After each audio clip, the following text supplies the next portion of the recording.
Today, we are kicking off the very first book club here at TWiT TV.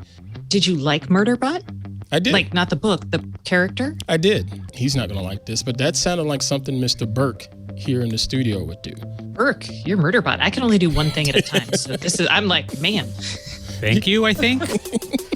Previously on TWiT.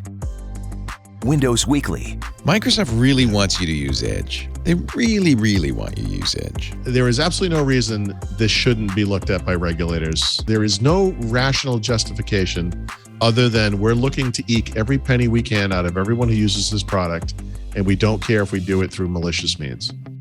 iOS Today. Rosemary Orchard and I have some alternatives to Apple Arcade to show you. I got to play games as my homework this week, Micah. It's not often that you get to play games as part of your homework.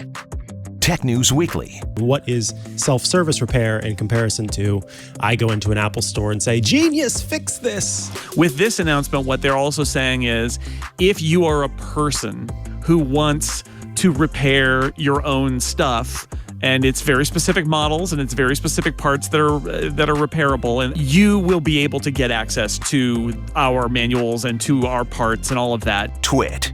Some assembly required.